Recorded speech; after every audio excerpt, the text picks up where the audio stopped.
Então quem que Deus é? Deus, ele é alguém que está preocupado com a dor e com o sofrimento humano. O protestantismo é uma religião completamente assim em extinção. É isso que eu tô te falando aqui, dessa fé que eu amo, que eu abraço, a liberdade de pensamento do indivíduo. Irmãos e irmãs morreram no passado por conta de quererem ter liberdade. André Anéas. Ele é pastor, escritor e doutor em teologia. Hoje vamos falar sobre Deus, as igrejas que abusam das pessoas e o dilema da existência do mal.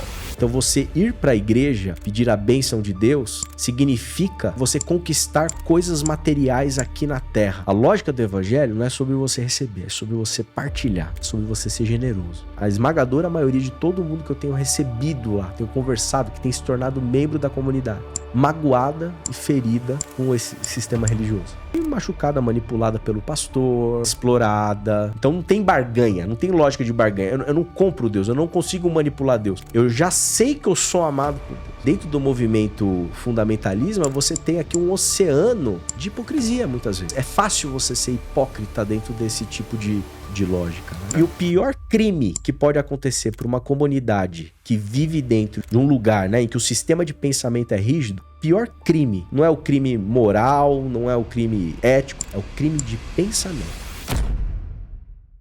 Cara, conta um pouco pra mim como que você escolheu a teologia, o porquê você escolheu a teologia. A gente passa por um processo da vida, né, que a gente tem que escolher o que a gente vai seguir pro resto da vida. Sim. E a gente tava até conversando um pouco em off, mas me conta o porquê a teologia. Eu me lembro quando eu era criança, uma vez eu perguntei pro meu tio, falei assim, tio, o que você faz aí? Ele falou assim, não, eu sou analista de sistemas. E se eu fosse você tem que ser analista de sistemas também, porque analista de sistemas é que dá dinheiro. Não vai ser programador não, né? Vai ser analista de sistemas. Isso ele me falou lá em 1990 alguma coisa, né? E eu falei, pô, eu vou ser analista de sistemas. Aí eu peguei assim, criança, né? Isso eu tinha 12 anos. Fiquei com isso na cabeça e fiz todo o meu caminho para conseguir ser esse tal de analista de sistemas, que é o que dava um dinheiro. E fui seguir essa carreira em TI, na verdade, né? Trabalhei com TI, fiz a faculdade de administração de empresas voltado para gestão de projetos. Depois eu fiz um técnico em informática e desenvolvi minha carreira dentro do ambiente de tecnologia e instituição bancária.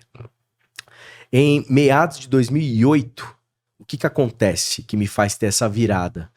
Surge o que a gente chama dentro do mundo religioso, né, de um despertamento vocacional. Então eu me senti vocacionado para, de alguma maneira, contribuir com a igreja, né? Eu era membro de igreja evangélica desde os 12 anos de idade, tocando, nunca tive nenhum tipo de pretensão em ser pastor, pregar todo domingo. Para mim era uma coisa absolutamente assim distante, assim, não tinha nada a ver. Eu achava uma loucura pensar em pregar todo domingo alguma coisa diferente, falar uma coisa diferente pro povo. E só que em 2008 começou a acontecer alguma coisa dentro de mim, assim, né? E aí eu vivenciei alguns tipos de experiência que eu entendo que foram esse despertamento vocacional. E a teologia, ela entra onde? A priori. Ela entra como algo que é uma preparação para isso que Deus está me chamando. E qual tipo de experiência que você passou? Legal, essa pergunta é assim, eu sempre cresci, eu cresci numa igreja evangélica desde os 12 anos, que a gente poderia chamar, entre aspas, assim, uma igreja tradicional, né? Não é uma igreja pentecostal, com manifestações espirituais extraordinárias, coisas do gênero, né? Toda vez, inclusive, que o pessoal se referia a igrejas pentecostais, com essas manifestações espirituais diferentes, etc., era sempre num sentido pejorativo. Bom, cresci nessa igreja. Em 2008, eu tava na faculdade de administração, eu encontrei ali um grupo de amigos que também eram cristãos e convivendo com eles, eu acabei vivenciando esse tipo de experiência, né? Então, foram coisas assim realmente que me marcaram, né? Eu me lembro que um dos amigos me chamou, André, vamos lá ver um amigo meu, ele toca baixo numa banda e depois ele joga umas bíblias pro pessoal lá. Eu falei, vamos lá, né, ver qual é que era. Tava caminhando com eles, tava meio animado ali, fui lá nessa tal dessa igreja, né. Eu me lembro que quando eu cheguei na igreja assim, né, tava com um menino que tinha acabado de se converter ao evangelho, assim, junto da gente, falei pra ele assim, eu falei, cara, Eu não tô acostumado com esse lance aqui também, não. Porque o pessoal tava um voando, um deitado, outro ajoelhado, um negócio muito louco, assim, muito diferente, né? E entrei nessa igreja aí. E, por exemplo, nessa igreja, teve uma pessoa que veio falar comigo, veio orar por mim e falar coisas da minha vida, assim, meio que em nome de Deus. O que eu tinha vivido, o que Deus estava fazendo comigo, que Deus tinha algo para minha vida, etc. E você identificou isso? Absolutamente, assim, porque foi num nível de detalhamento de coisas do meu coração, coisas que eu estava vivenciando, absolutamente, assim, né, que assim, foi um impacto. E eu me lembro que eu volto para casa, né, acordo a minha irmã, falei, Amanda, tem alguma coisa diferente nesse negócio aí, tem um lance desse negócio de igreja, de Deus, que não contaram pra gente, assim, né, até então parecia uma coisa brincadeira, né, e realmente aquilo, e até então, no saí de lá e fui pra um seminário estudar teologia, né, aquilo me marcou, assim, radicalmente. Eu lembro que passou um certo tempo, acho que umas 2, 3 semanas, e eu virei pra esse mesmo menino que me chamou pra ir pra esse lugar, falei, cara, a gente tem que ir lá de novo. Tem que ir lá de novo. Eu não sei porquê, a gente tem que ir lá de novo. Deus tá querendo mostrar alguma coisa pra mim, né? E no período dessa primeira ida e dessa segunda, no meio do caminho aqui... Mas até então você acreditava em Deus? Acreditava. Não, acreditava em Deus. Eu só não acreditava que Deus falava daquele jeito. Sim. Absolutamente extraordinário, sabe? Acreditar que Deus falava, vamos ler a palavra, vamos ler a Bíblia, vamos meditar. Deus fala lá na pregação do pastor, mas não desse jeito meio louco, assim. Era uma coisa meio louca pra mim, né? E aí você sentiu que você deveria voltar pra Exatamente, igreja. que eu deveria voltar pra essa mesma igreja de novo. E no meio desse caminho, eu tinha lido Isaías capítulo 6, que é um texto em que Deus chama o profeta, né? E convoca ele, quem há de ir por mim? A quem enviarei? Aí o profeta fala pra Deus no texto, envia-me a mim, né? E esse texto ficou... Quando eu voltei pra essa igreja, aí chegou a hora teve essas mesmas coisas, veio o mesmo cara, veio falar comigo, Deus tá fazendo alguma coisa na sua vida, Deus tá fazendo alguma coisa na sua vida, tem alguma coisa importante acontecendo, tal, beleza. E aí ele foi pregar. No que ele foi pregar, ele abriu exatamente no mesmo texto, que era Isaías 6. E eu lembro que eu cutuquei o meu amigo que tava lá junto de mim, eu falei, Walker, ele chamava, né? Walker, olha o que tá acontecendo, né? Então, essa foi uma situação, né, bastante importante nesse processo. E tiveram outras, várias outras, e eu sempre meio que resistindo a esse processo. Até que o ápice desse processo é um retiro de igreja, que eu não queria ir. Tava namorando com a minha atual esposa na época, eu não queria ir. Aquele que você fica 3 dias. Exatamente, você vai lá, fica um final de semana, às vezes feriado prolongado. E era uma igreja pentecostal, que eu sabia que vinha os caras orar, os caras revelar, Deus falar. E eu já tinha percebido já que tinha muita coisa também, assim, absolutamente nada a ver, assim, coisas que o pessoal inventava, acho que no afã de querer ser usado por Deus, e falava um monte de coisa que não tinha procedência. Eu já tava meio desconfiado de um monte de coisa, não quero ir. Ela pagou pra eu ir. E eu fui. E eu fui e falei, eu não quero participar de nenhum momento de oração, eu quero ficar na minha, jogar meu futebolzinho ali, participar das coisas necessárias, básicas, né? E aí eu fui para um dos cultos, né? Eu falei, vou ficar aqui na minha, fiquei lá sentado. E o pastor tava pregando uma mensagem sobre Jacó, quando ele briga com o anjo, aí o Jacó, ele vira Israel, né? Enfim, tem todo um trecho da Bíblia lá. E ele pregando. E a mensagem que ele ia pregando, conforme ele pregava, aquilo ia falando no meu coração. Assim, eu sentia Deus mexendo dentro de mim. Eu sei que no final das contas, ao final da mensagem, eu tava aos prantos, chorando. E o pastor disse assim, eu vou fazer um apelo aqui para virem algumas pessoas na frente, mas não é para vir todo mundo. É uma coisa especial que só para algumas pessoas que vão entender o que tá acontecendo aqui. E eu tava Você tinha quantos anos aí? Eu tinha, acho que uns 20, 22 anos, por aí. E aí eu tava num estado que eu não tinha como não ir lá, assim. Eu tinha que ir lá, eu fui lá. E eu me lembro que ele citou um texto bíblico no Antigo Testamento, um texto que falava assim, não te é suficiente que eu te tenha chamado para administrar e cuidar das coisas do arraial de Israel, alguma coisa assim. E aquele não te é suficiente, assim, me pegou, né?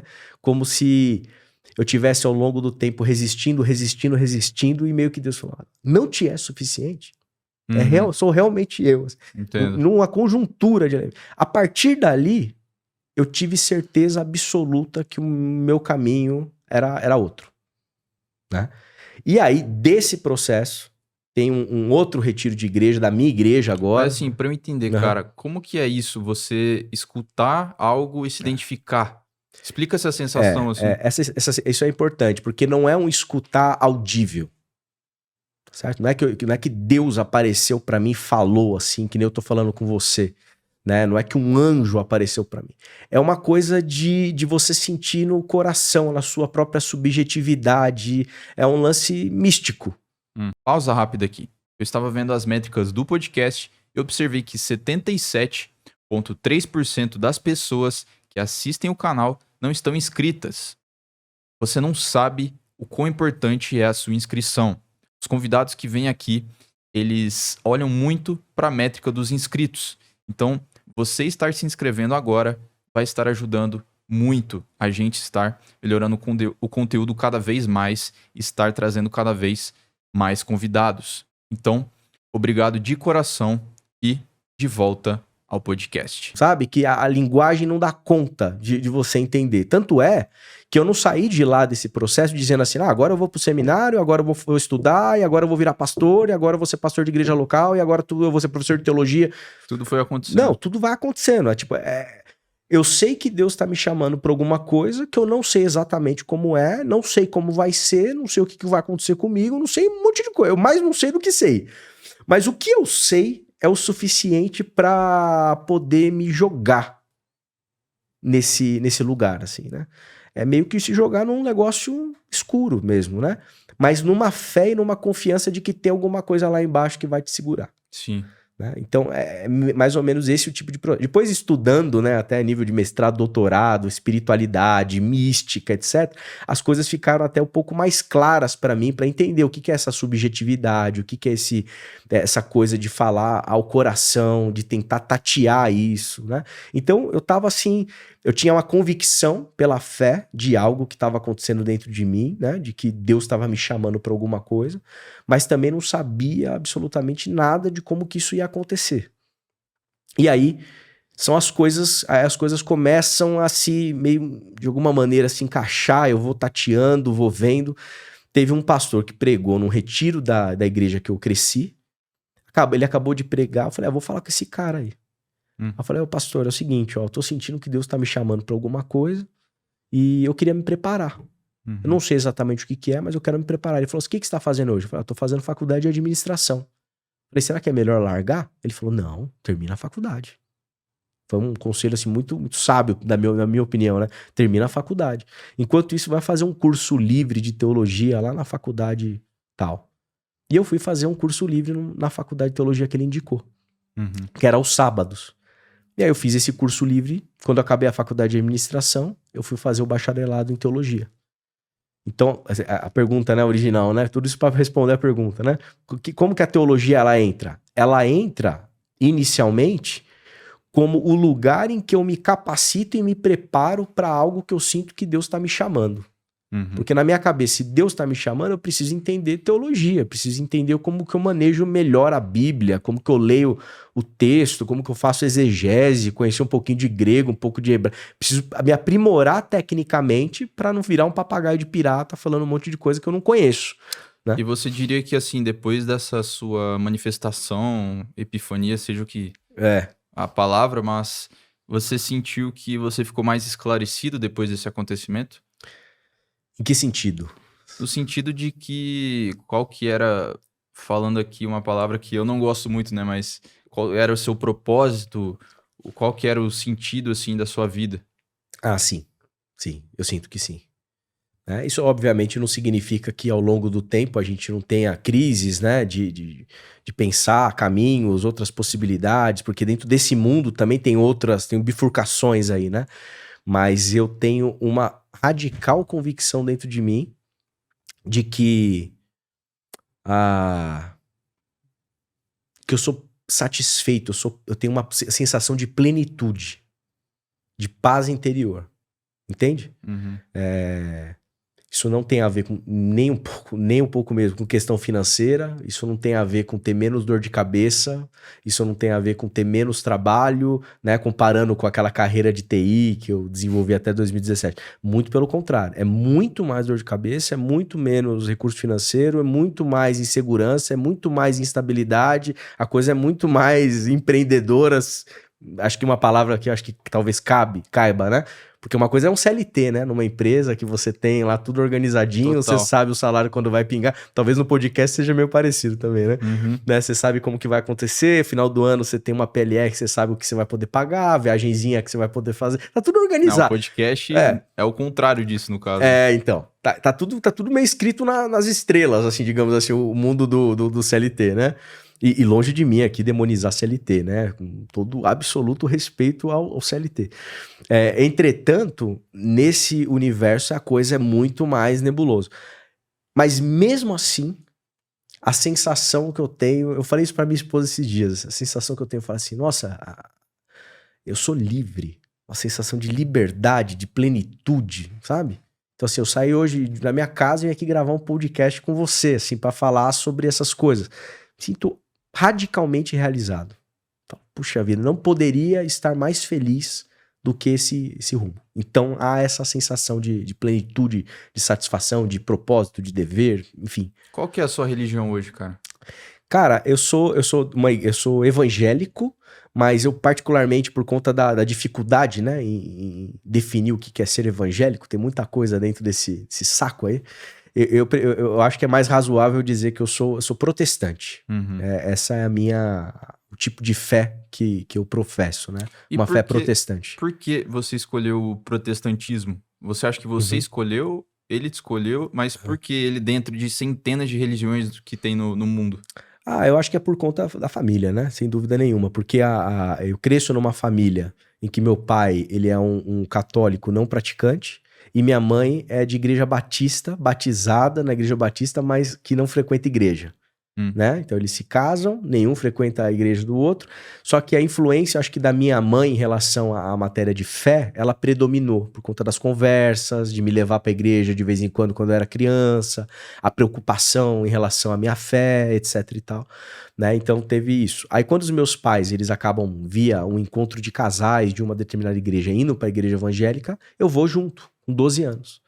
E eu vivi um tempo muito, muito bom de juventude, de adolescência, com amigos. Então foi um tempo de convivência assim, muito, muito, muito bom, né, dentro desse ambiente, né? Só que até então, acho que com pouca consciência teológica do que significava aquele tipo de fé, etc e tal.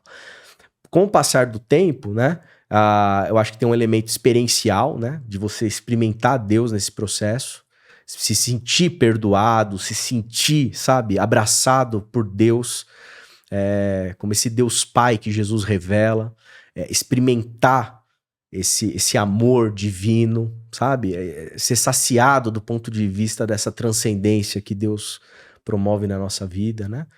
Então, isso também, obviamente, é fundamental, mas há uma reflexão teológica acontecendo também, crescendo e amadurecendo, que ao longo do tempo, com o estudo, eu me sinto muito confortável em ser protestante, né? Porque o protestantismo é um tipo de fé que não se submete a uma autoridade humana de maneira crítica, é um tipo de fé que nasce ali, né, no bojo do século XVI, século XVII, do Renascimento, indo para a modernidade, e eu acho que contribui com processos que culminam, né, na modernidade, no Estado democrático de direito, né, no ambiente político que nós temos hoje em dia, por exemplo, no próprio Brasil. Então, é um tipo de fé que defende princípios como a separação de igreja, Estado, né? Então, principalmente a linha batista, né? Que é um tipo de reforma ainda mais radical em relação àquela que Lutero e Calvino propuseram lá no início dos processos históricos da reforma protestante. Mas isso na prática acontece, cara? Porque a gente vê vários políticos aí que utilizam da fé, né, protestante também para se candidatar, né? Protestantismo é uma religião completamente assim, em extinção. Extinção, cara. Isso que eu tô falando para você aqui... Você acha que o protestantismo está em extinção? Está em extinção, assim, no sentido de que isso que eu tô te falando aqui, dessa fé que eu amo, que eu abraço, né? Se você falar isso para a maioria do mundo evangélico brasileiro, eles vão ter muita dificuldade em relacionar essa fé com esse tipo de valor que eu tô colocando aqui para você, né? Ou seja, a liberdade de pensamento do indivíduo. Isso é uma coisa caríssima para minha tradição. Caríssima. Irmãos e irmãs morreram no passado por conta de quererem ter liberdade para viverem a sua fé em detrimento do Estado que queria impor a fé do Estado. Essa foi a crítica, né, de Lutero. Sem dúvida. Sem dúvida. Mas o Lutero ainda, né? Ele ainda matou uns anabatistas lá, mandou afogar um, né? Então a reforma não foi tão radical. É lógico, ele é o precursor, né? Ou já tinham alguns outros reformistas antes dele, né? Mas ele inicia esse processo, né? E esse processo vai se intensificando até se constituir o próprio Estado moderno, né? Então, isso começa muito com essa crítica à autoridade da igreja. Uhum. No final das contas, esse que é o ponto, né? Quando ele fala assim, olha, é a Bíblia, sola Escritura, esse lema da reforma, né? O que é isso? Não é só a Bíblia, nesse sentido, assim, óbvio de você... é só o texto, só vou ler o texto, então agora eu não vou ler mais nada. Não é isso que quer dizer. Isso tem um movimento político. Uhum. Na hora que ele fala que é só a Bíblia, ele está relativizando a autoridade papal da época da Igreja Católica Apostólica Romana, que era uma grande instituição que determinava os rumos até então da humanidade. Total. Né? Então, quando ele faz esse movimento, ele não tem consciência disso. Você acha que não? Nem a consequência política que isso vai virar, ele não tem consciência. Ele faz isso no sentido teológico. Ele faz isso no sentido religioso. No sentido acadêmico? No sentido acadêmico teológico, porque ele era biblista, né? Enfim, ele conhecia as escrituras, etc e tal. Mas ele não tinha consciência do para onde o mundo estava indo em consequência desse tipo de crítica. Porque a partir daí, o que acaba acontecendo é isso, né? A força da autoridade eclesiástica, ela diminui e cada indivíduo ganha autoridade e liberdade para poder pegar o texto e ler, poder criticar, poder pensar. Aqui você tem um processo de tradução da Bíblia na linguagem vulgar, na linguagem popular. Então todo mundo passa a ter direito a ler, a discutir, a refletir. Entende? É o que a gente chama em filosofia aqui de uma virada antropocêntrica, né? O homem passa a ser o centro, não mais a autoridade eclesiástica. Ele ajudou a tradução da Bíblia, né? Que até então só tinha em latim. Exatamente. Então eu acho que esse tipo de movimento político que decorre da reforma e de outros processos históricos em paralelo, né? Eu acho que isso é muito, muito importante, né? Essa coisa assim, da fé protestante de...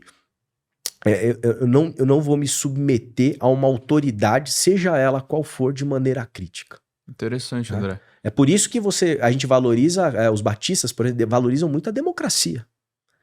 A igreja que eu pastoreio hoje é uma igreja democrática. De 5 em 5 anos, o estatuto diz que a comunidade se reúne e vota se eu continuo ou não pastor deles. Caramba, cara. Se chegar no dia da assembleia e não tiver ali a quantidade de votos esperado conforme o estatuto, que é a nossa Constituição, o André pega as coisinhas dele e vai embora. Ponto. Quando que é a próxima eleição? Acabou de acontecer, eu fui bem aprovado, graças a Deus, tá tudo certo. Mas é isso, mas você gosta disso? Eu gosto disso. Por quê? Porque eu não quero ter todo o poder. Entende? A minha fé me ensina a eu não querer ter todo o poder. Eu não quero ser papa. Eu não quero ser um líder religioso autoritário. Eu não quero ser um líder religioso absolutizado. Não quero isso. Porque poder, à luz do evangelho, a gente aprende que é tentação do diabo, né?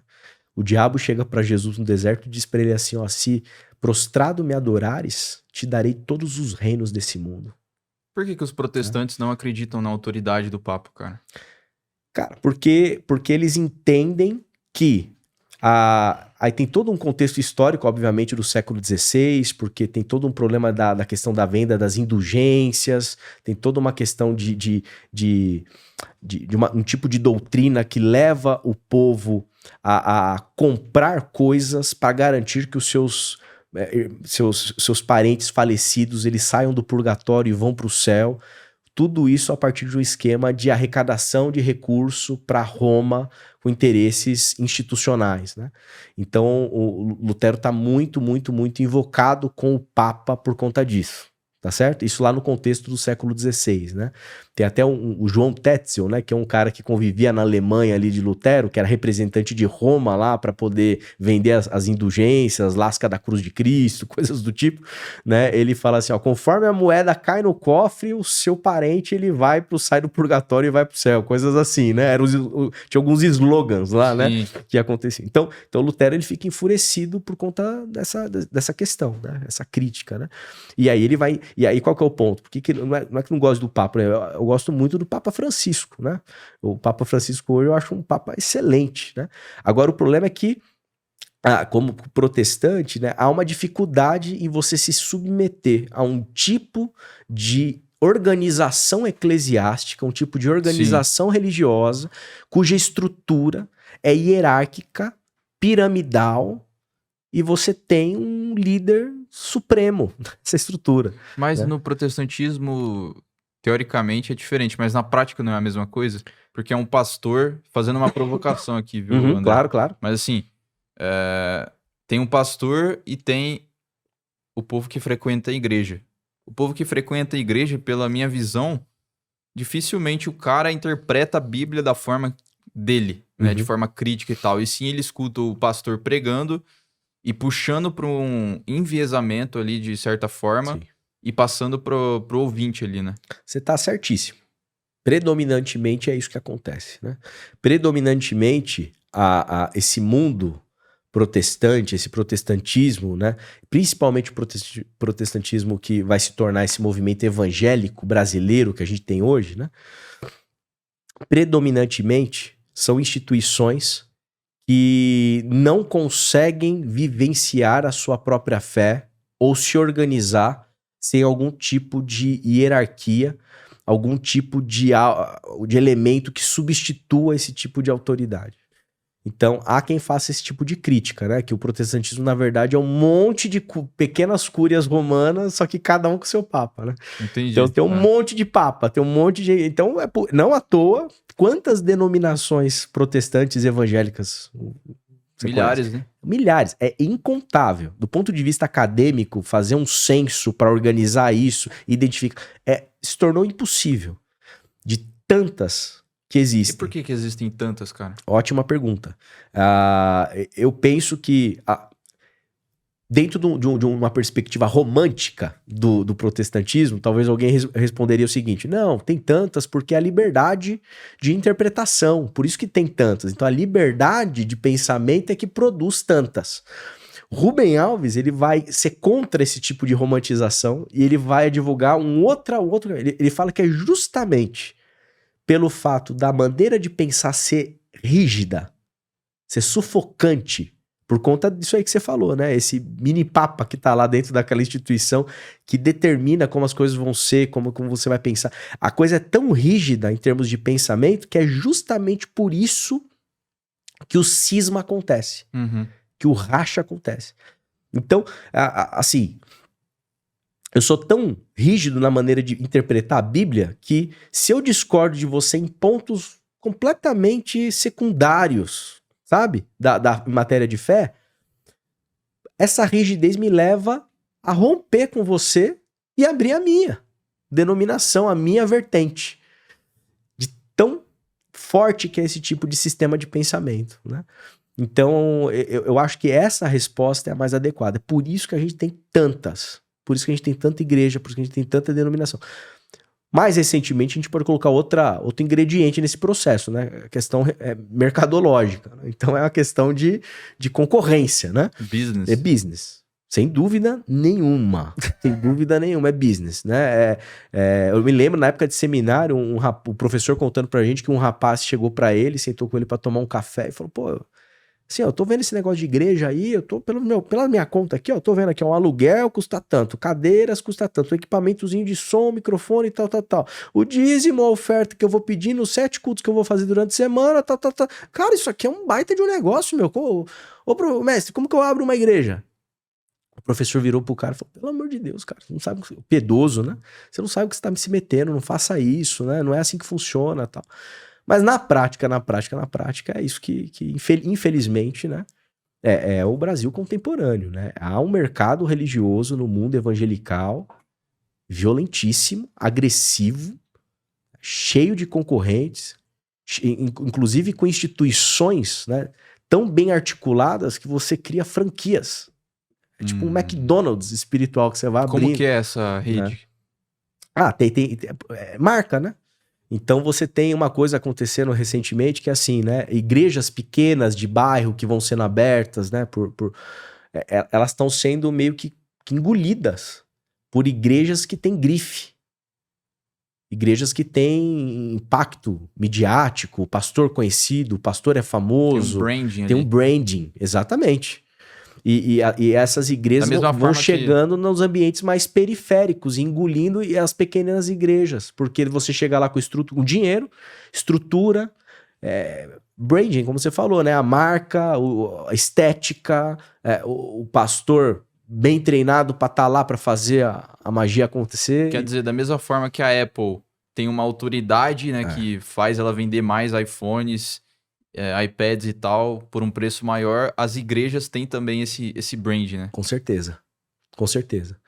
E tem se tornado cada dia mais intenso esse tipo de processo no Brasil contemporâneo. Aí tem estudiosos que têm trabalhado isso, têm pensado isso, né? E por que dá tão certo, cara? Eu acho que é assim, acho que tem um elemento antropológico, né? O ser humano, ele tem sede, né?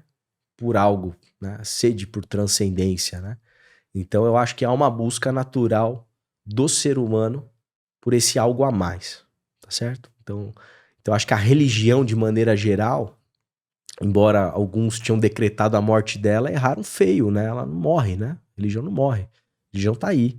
Ela pode mudar de jeito, de configuração, etc e tal, mas o ser humano tem uma necessidade disso, né? Você fala de Nietzsche? Não, eu tô pensando principalmente aqui em Peter Berger, né? Que é um sociólogo da religião, e a obra dele é uma obra extensa, né? Em algum dado momento ele estava mais tendencioso a pensar que a religião ia acabar, que o mundo ia se tornar, que a religião ia ser uma coisa mais secularizada, etc e tal. Você que é pastor, cara, agora perguntando por que dá tão certo, né? E você falando que essa busca pelo transcendente, qual que é o tipo de pessoa assim que você vê que chega lá na igreja? Uma pessoa angustiada, uma pessoa que tá sofrendo em casa, que busca um sentido na vida? Qual que é esse tipo de pessoa? Obviamente que muda muito de uma para outra, mas se você fosse fazer assim uma análise geral. Eu acho que assim, isso tem uma questão, acho, relacionada à sua pergunta anterior, né? Por que dá certo? Essa coisa de maneira assim mais ampla, que dá certo, que a gente vê dando certo e tá dando certo mesmo do ponto de vista mercadológico, tá? Eu não tô falando no sentido pejorativo, tá? No sentido técnico para entender como que a coisa tá realmente organizada, né? Porque você tem o anseio pelo transcendente, mas você tem uma coisa que aconteceu no mundo evangélico, que veio pela teologia da prosperidade, que meio que casou essa sede pelo transcendente na possibilidade do enriquecimento, da conquista do bem material como bênção divina.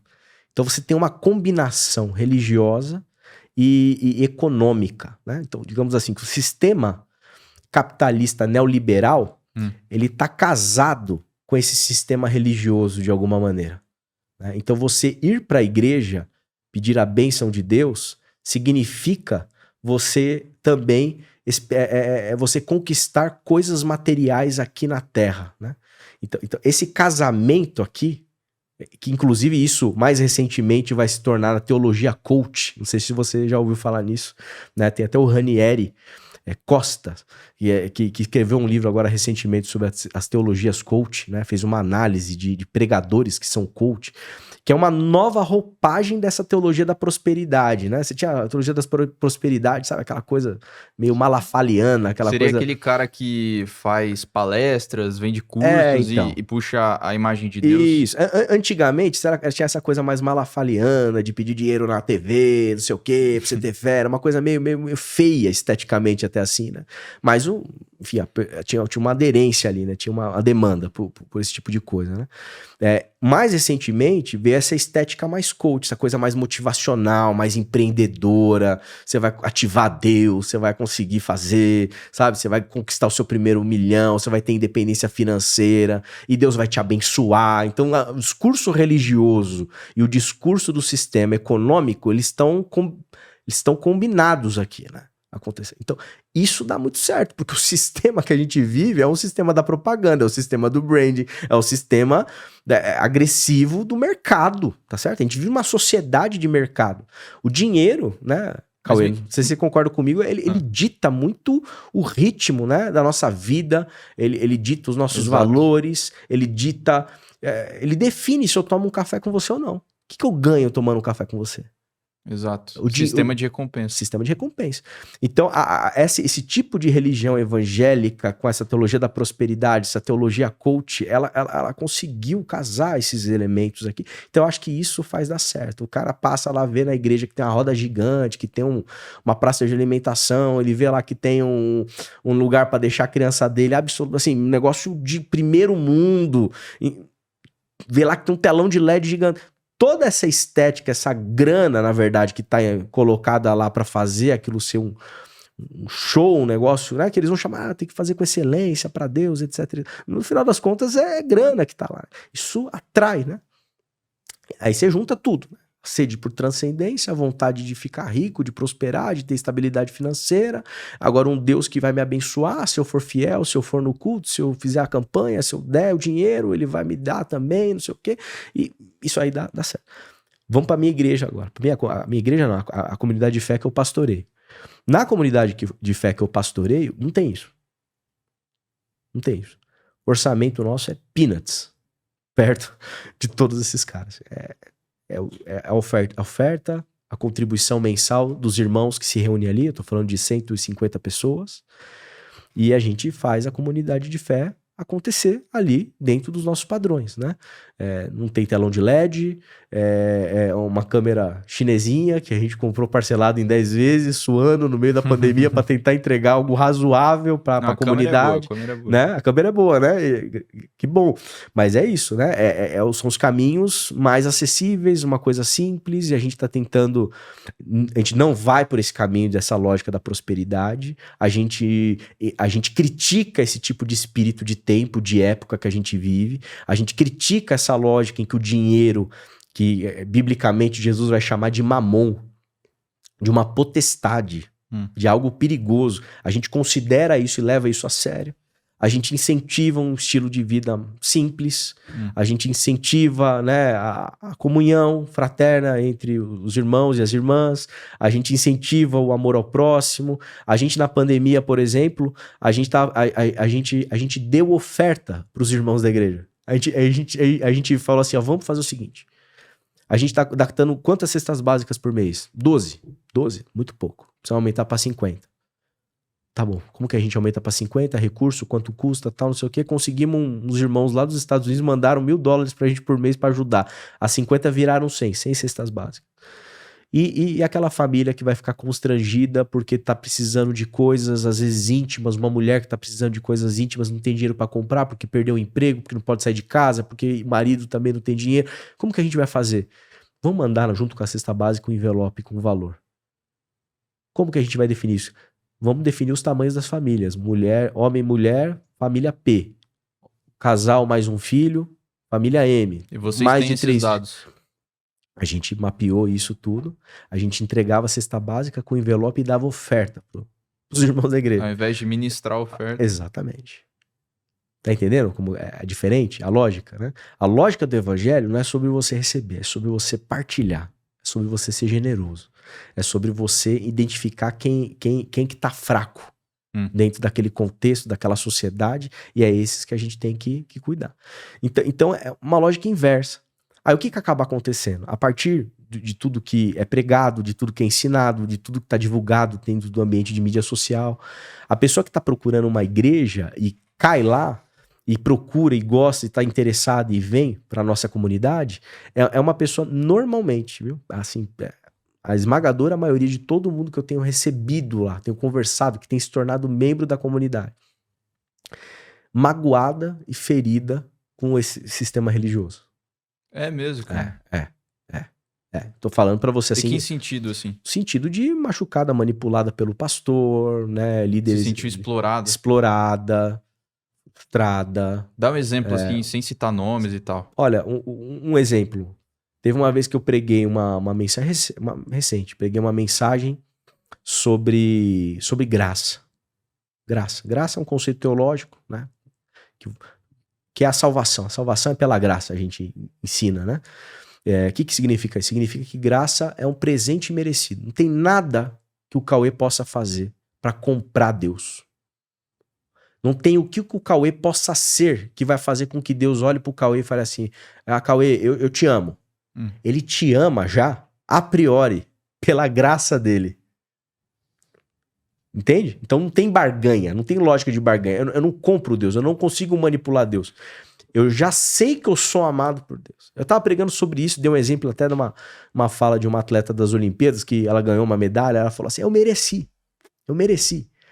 E na minha mensagem eu comentava algo a respeito disso, né? Eu falava assim, com Deus, com Jesus, não dá pra você chegar e falar assim, eu mereci, porque a gente não merece mesmo, sim, né? É pela graça, né? Então, se você quer ser atleta olímpico, vai treinar. Aí você merece pelo teu esforço. Agora, com Deus, não é outro departamento, não funciona desse jeito. E você consegue dar um exemplo de uma pessoa lá? Então, aí o que aconteceu? Aí teve uma pessoa que ouviu essa mensagem.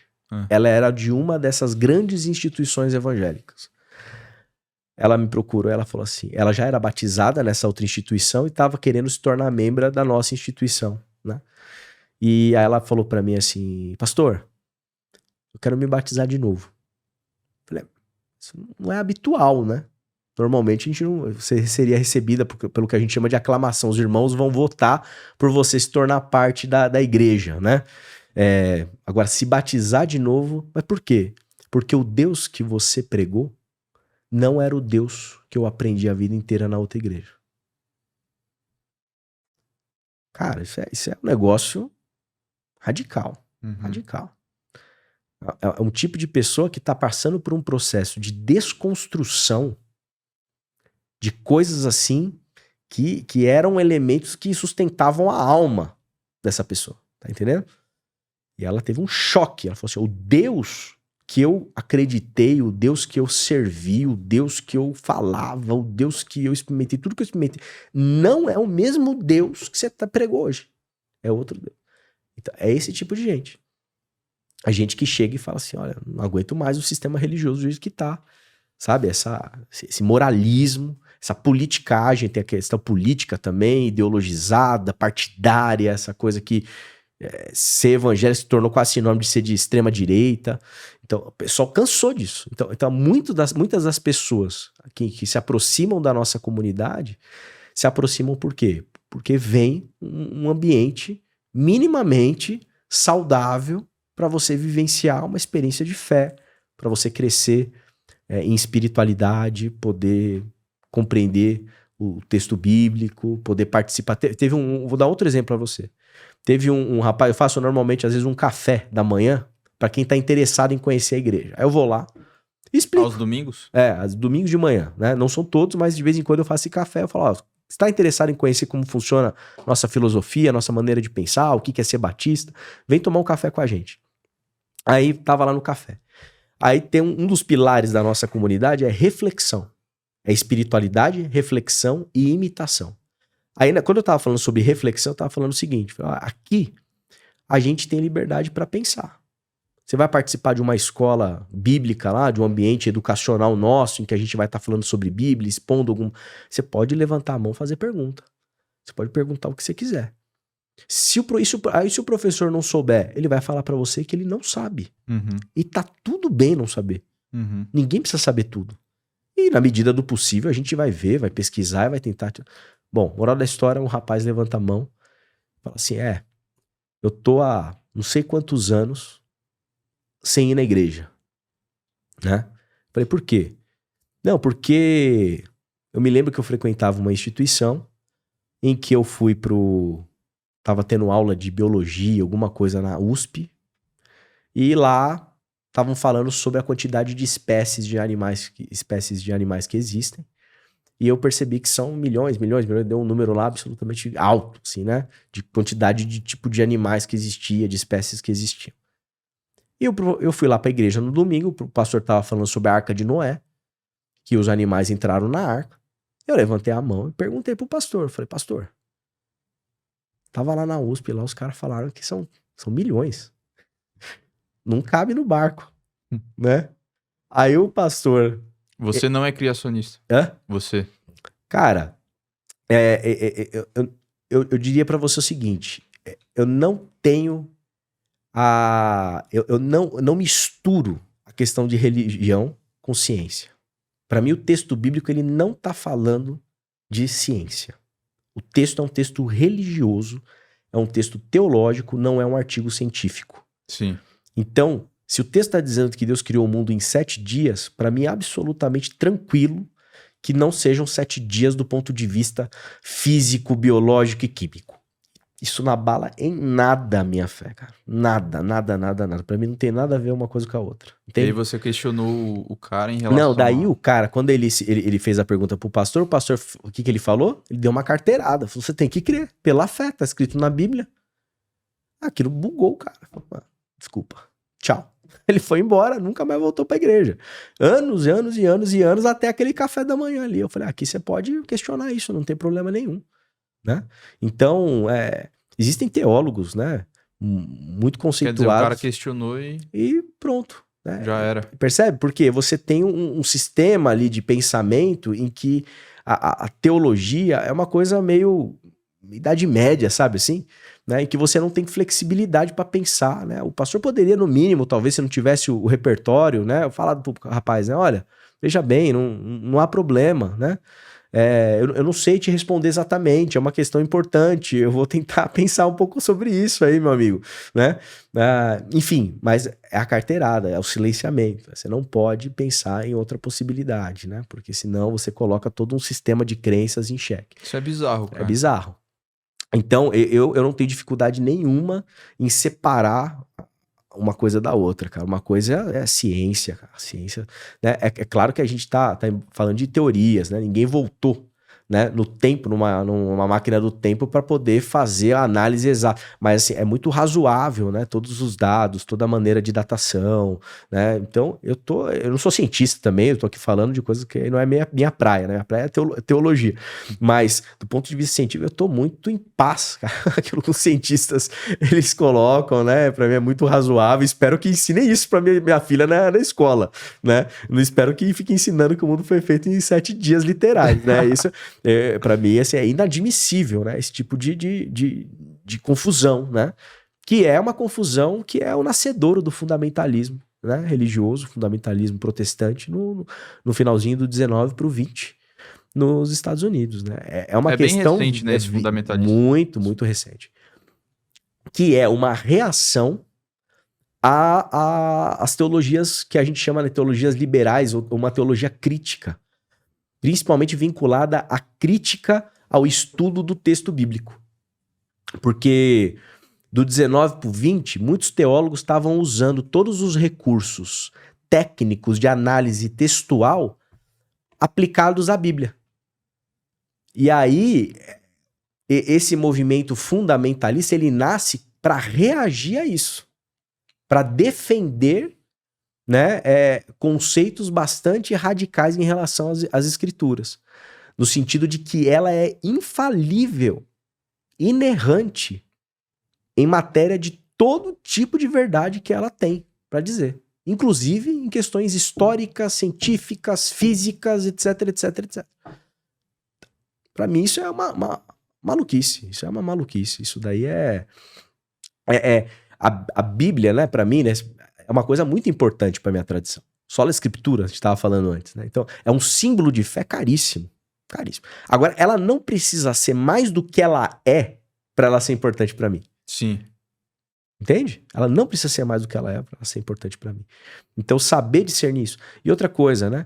A minha fé, ela não está vinculada a um texto.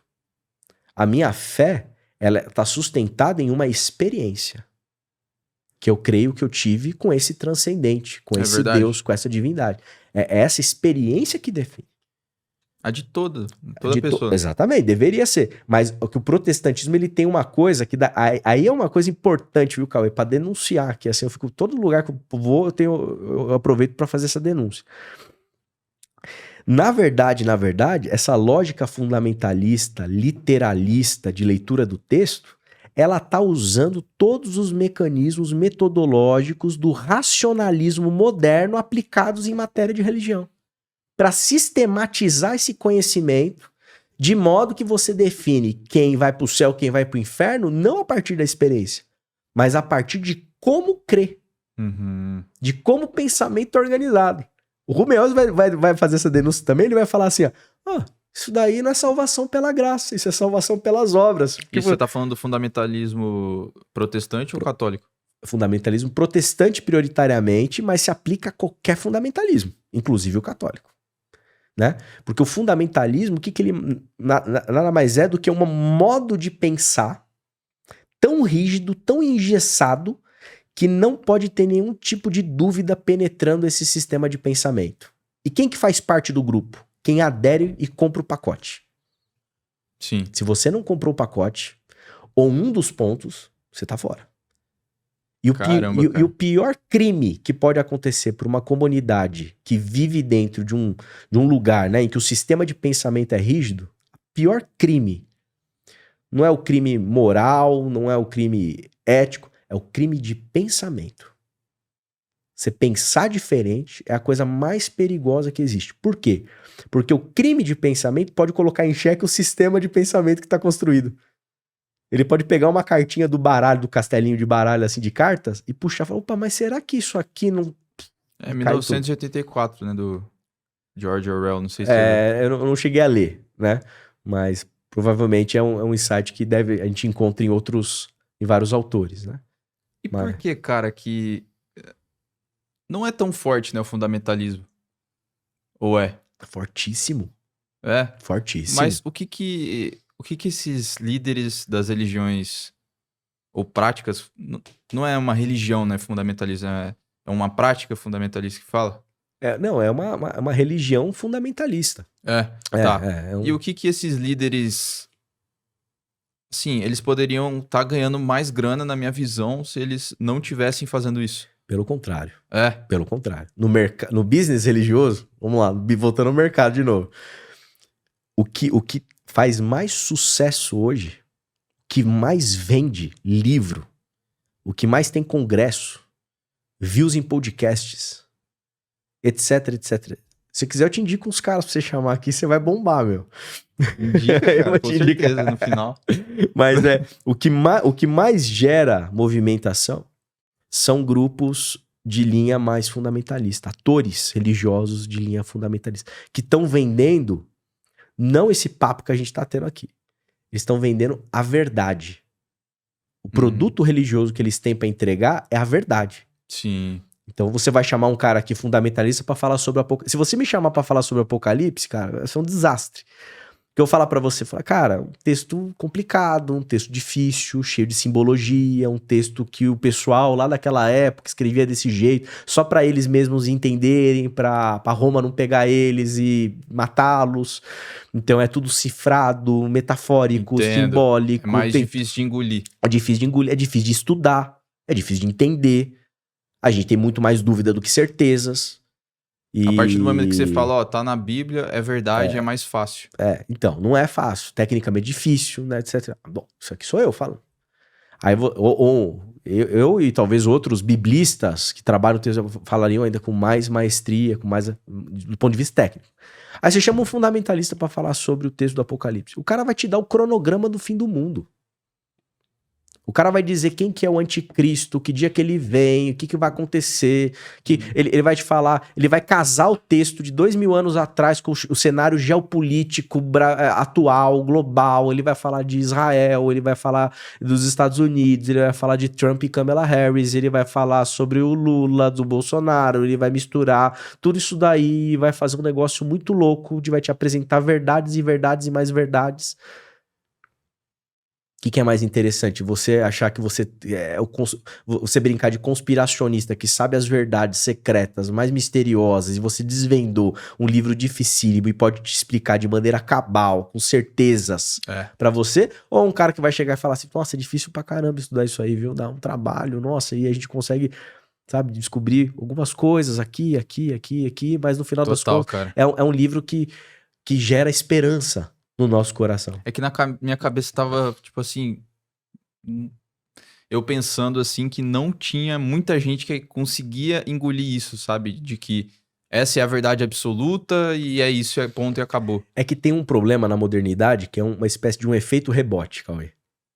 Porque a modernidade, o que ela produziu? Aquele papo que a gente tava falando do antropocentrismo, né? O indivíduo no centro, como liberdade para pensar, para entender e discutir. O que isso produz, socialmente falando? Isso produz uma pluralização de possibilidades. No mundo pré-moderno, a mulher, né, você está casado, se você vai ter um filho ou não, quem vai definir são os deuses. No mundo moderno, a mulher sabe como funciona o fluxo dela, ela tem método contraceptivo, ela pode decidir se ela vai ter filho, se ela não vai, se ela vai seguir a carreira, se ela não vai, se ela segue um pouquinho mais a carreira e naquele dia lá, e ela começa a tentar engravidar. Claro que pode ter variações nesse processo, mas está no controle de quem? Da mulher. Uhum. A modernidade colocou o controle nas nossas mãos. A gente que decide o rumo da nossa vida, a gente que toma as nossas decisões, a gente que escolhe.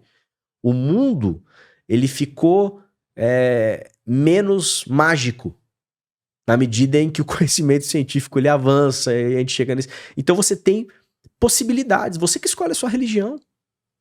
Então assim, se eu chego pra minha mãe lá com os meus 14 anos, olha só, hein, 14 anos, eu chego pra ela e falo assim, mãe, não quero mais ir na igreja, não gostei dessa igreja. É muito razoável que ela chegue e fale assim, tá bom, filho, não vai. Antigamente não, você ia pra aquela tradição de fé meio que por osmose, é uma coisa, né? Então é um lugar em que a gente escolhe, ou seja, em que as coisas elas são relativizadas, com grau acentuado, em grau acentuado. Então há um processo de relativização de tudo, de possibilidades. O Peter Berger vai chamar isso de imperativo herético, porque herético, heresia, tem a ver com opinião, com escolha. Então, escolher, opinar é um imperativo hoje em dia. Qual que é o problema disso aí? Então, heresia vem da nomenclatura de, por exemplo, opinar. Opinar, exatamente, de opiniões, etc e tal. Caramba, interessante. É interessante, por isso que ele fala imperativo herético. O imperativo herético é que todo mundo tem um imperativo de escolher em matéria de fé, em matéria de religião, em matéria de emprego, em matéria de qualquer coisa você escolhe. Qual que é o problema? O problema é que isso torna os sistemas, ele vai chamar de sistemas de plausibilidade, né? O nosso chão, que ora estava seguro por uma autoridade externa que definia como o mundo funcionava, eu não tenho mais esse chão. Eu estou numa areia movediça. Então o que isso produz? O efeito rebote. Se reacende o desejo por sistemas mais rígidos e autoridades externas que me deem respostas mais seguras para eu não ficar no dilema de eu ter que resolver tudo e decidir tudo. Então você terceiriza isso para um pastor, para um líder religioso, para um guru, para um coach, que ele define para você, para onde você vai, o que você compra, se você casa, compra uma bicicleta. E por isso que é recente esse crescimento do fundamentalismo. Ele vem, como eu disse, né, o fundamentalismo a rigor, ele nasce, né, final do século XIX, começo do século XX, com esse movimento de apologia, movimento apologético, né, de reação, né, às metodologias mais críticas, e portanto, ele renasce, né, ele nasce e vai ganhando força na medida em que esses sistemas de plausibilidade eles vão ficando comprometidos, né, como uma opção. Uma opção. Então, por exemplo, eu vou te falar assim, vou atender lá como pastor um rapaz que está perguntando para mim, Ô, pastor, é pecado eu ir pra um sambinha e tomar uma cerveja com a minha namorada? É pecado? Eu vou virar pra ele e falar assim, cara, depende, mano. Depende se é pecado, cara. Depende da tua consciência, depende se você é um alcoólatra, vai ficar muito louco lá, meu, e vai dar, sei lá. Depende se você vai pra lá e vai ficar olhando pra mulherada como se fosse um pedaço de picanha no açougue. Depende. Agora, se você for só, você gosta da música, você gosta de tomar uma cerveja, você vai estar lá com a sua namorada, tá lá com seus amigos, às vezes também não é pecado nenhum. Depende. A Bíblia fala algo contra o álcool? Cerveja, vinho? Não, fala sobre a embriaguez. A embriaguez, né? Agora, sobre injeção de bebida alcoólica, absolutamente não. Jesus tomou vinho, né? A bebida alcoólica faz parte de toda a tradição oriental, né? O vinho era a Coca-Cola, né? Na época. E por que a gente vê crentes aí, não sei de qual igreja, mas que não bebem, por exemplo? É por conta da necessidade de você ter um elemento exterior, do ponto de vista moral, para garantir se aquele cara tá dentro do grupo ou não. Se ele é um crente verdadeiro ou um crente falso. Né? Porque Mas se por si só isso não é verdade, então por que na prática acontece isso? Porque isso vai se consolidando ao longo do tempo, né? Como uma característica do crente fiel, né? E também é uma herança norte-americana desse movimento fundamentalista que muitas vezes tem essa coisa da abstinência ao álcool, né? E aí isso vai se cristalizando ao longo do tempo como uma característica do crente verdadeiro e do crente falso. Lembra que eu falei dos dois sistemas, né? Sim. Que eu penso que a minha fé está baseada numa experiência e você tem outro sistema que está baseado num sistema de crenças bem organizado, etc e tal. Essa que é a encrenca. Se a fé está baseada na experiência, como que eu sei quem é e quem não é? Porque eu tô falando a rigor de algo que aconteceu dentro do teu coração. Uhum. Assim, Jesus sintetiza a lei assim, né? Ama a Deus de todo o teu coração e ama o teu próximo como a ti mesmo. Me explica, Cauê, como que eu faço para conduzir uma igreja e definir quem ama e quem não ama? Esse papel é seu? Não, não é. Mas eu tô pensando assim, como um gestor religioso, digamos assim, né? Como. Não tem como. Esse que é o problema. Por isso que ninguém gosta do lance da experiência. Isso aqui é uma encrenca do ponto de vista teológico. Né? Porque não tem como. Uhum. E aí, se não tem como que eu faço pra coisa ficar organizada razoavelmente? Aí eu apelo para elementos morais, éticos, eu defino isso aqui do ponto de vista religioso. Então, mas se bebe não é de Deus. Então não pode beber. Opa, já tem um critério externo. Mas e se quem bebe ama? Mas o amor eu não consigo medir, eu consigo medir a exterioridade. Mas e se quem fuma ama? Mais do que o que não fuma? Mas o amor eu não consigo medir. Tá percebendo como a coisa... Então, os elementos morais aqui, que na verdade, dentro dessa lógica fundamentalismo, nada mais é do que um moralismo, né? Esse ismo, para ser no sentido ruim mesmo do termo, né? Porque moral é boa. Ética é bom, né? Você discute. Isso não tem nada de errado com a moral, né?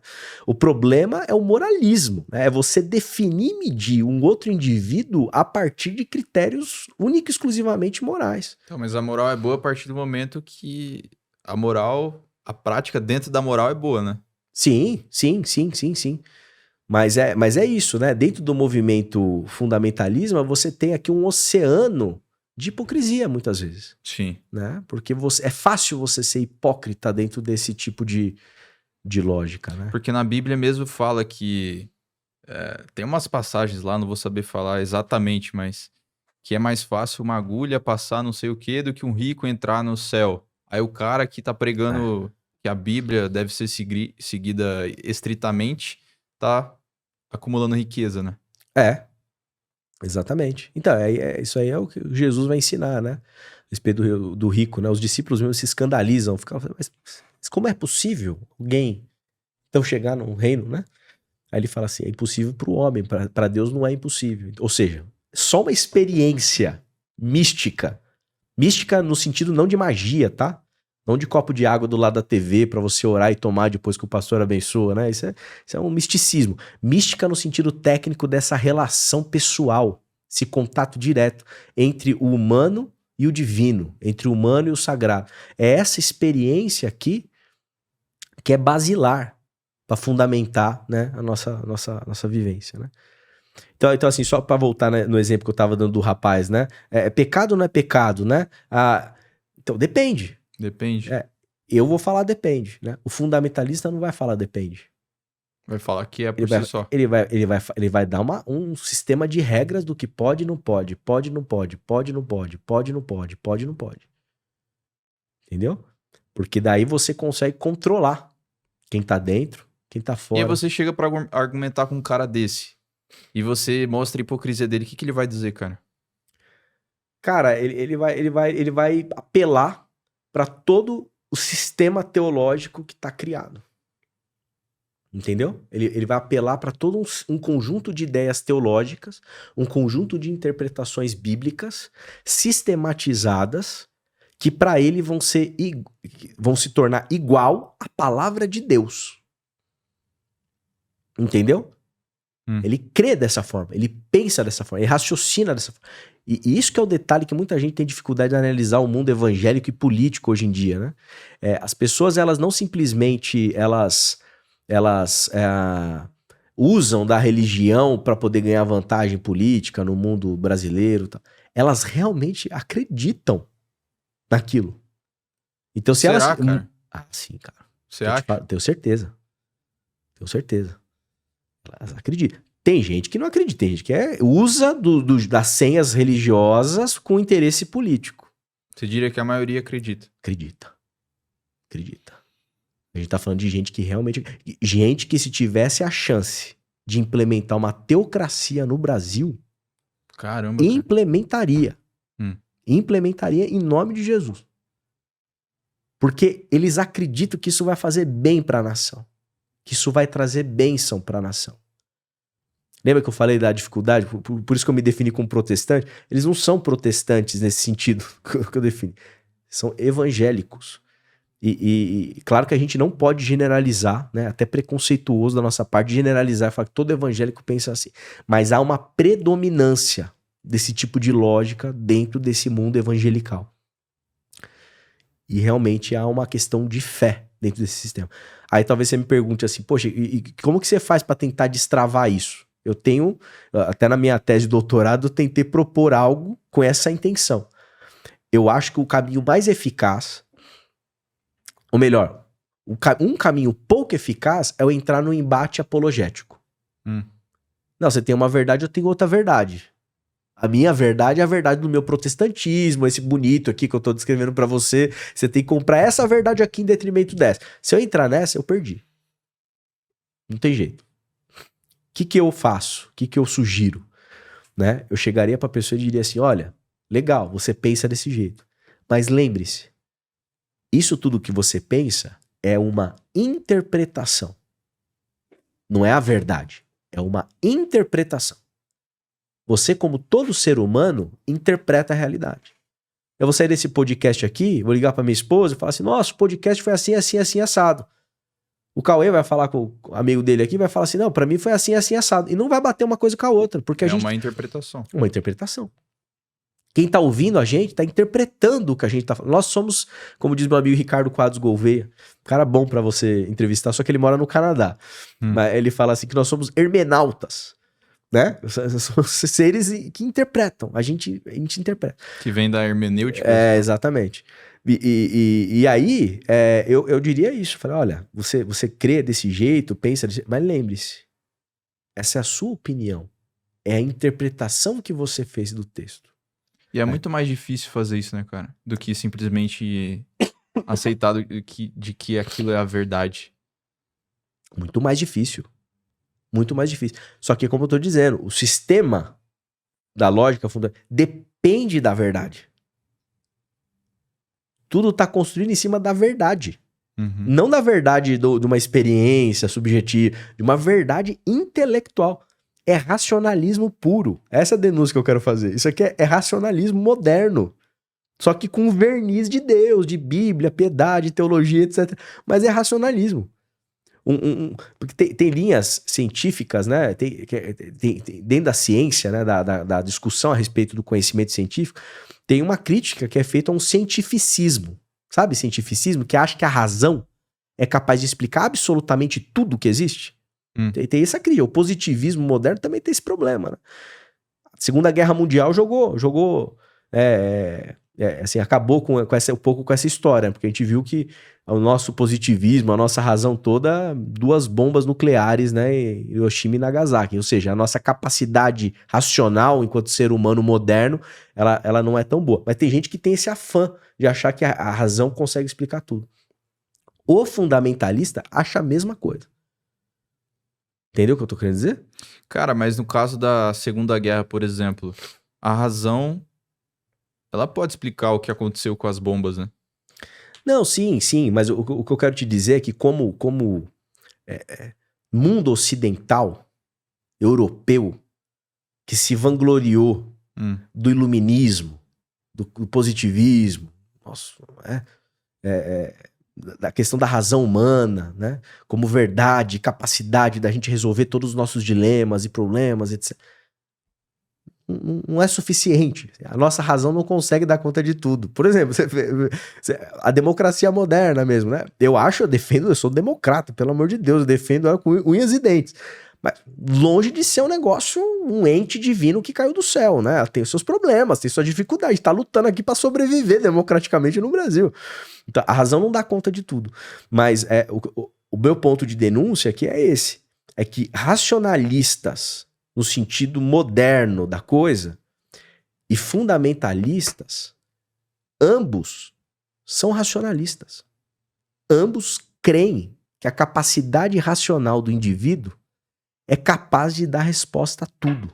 Esse aqui, do ponto de vista científico, lógico, dedutivo, aristotélico, cartesiano, etc. E esse aqui do ponto de vista religioso. Na sua visão, transcende além disso. Não tem como explicar tudo apenas com a razão. Com certeza não. Com certeza não, eu tô dando certeza, né? Mas você diria que tem que... Não dá pra entender tudo por conta que Deus entende e a gente não consegue entender Deus. Seria mais ou menos isso? Não, é assim, Ou tem um limite ali na razão que eu a acho gente que tem não um consegue... limite na razão. Existem coisas que são supra-racionais. Acho que alguns autores vão comentar a respeito de grandes descobertas científicas que aconteceram. A gente olha para isso de um jeito assim, como se a pessoa estivesse sentada, escrevendo racional. Tem um processo subjetivo para ideias nascerem, sabe? Que ultrapassam os limites da nossa razão, né?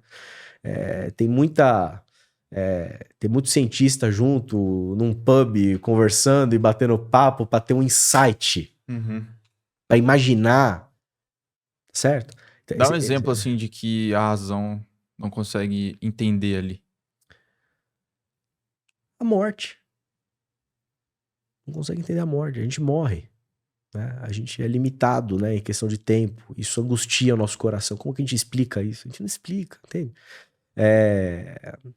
A nossa finitude, a nossa limitação humana, a nossa própria condição angustiada. Esse saber que a gente vai morrer te angustia de certa forma, cara? Cara, eu penso que a minha fé, ela me dá uma certa paz, sabe? Em relação a esse fim. Agora, isso não é uma coisa assim, é uma coisa meio paradoxal. Acho que a morte é uma coisa paradoxal dentro de mim. O fato de eu saber que eu vou morrer, eu posso encontrar na fé algum tipo de salto que me ajude a lidar com esse desconhecido. Só que, simultaneamente, eu sou um tipo de ser que consigo imaginar minha vida como se não tivesse a morte. A gente consegue imaginar como seria não morrer. Será, né? cara? A gente consegue imaginar. A gente consegue pensar nessa possibilidade, entende? Então, E isso me leva também a encontrar muito prazer nessa vida, a não querer morrer. Entende o que eu tô dizendo? Eu sei que eu vou morrer, mas eu não quero morrer. Eu sei que eu vou morrer e eu sei que eu tenho uma esperança pós-morte que minha fé me dá. Mas eu não quero morrer porque eu gosto dessa vida também, né? Então eu acho que é um sentimento meio paradoxal, assim, pensar a morte. Né? Cara, com o avanço da ciência, parece que vai ser possível o ser humano se tornar amortal.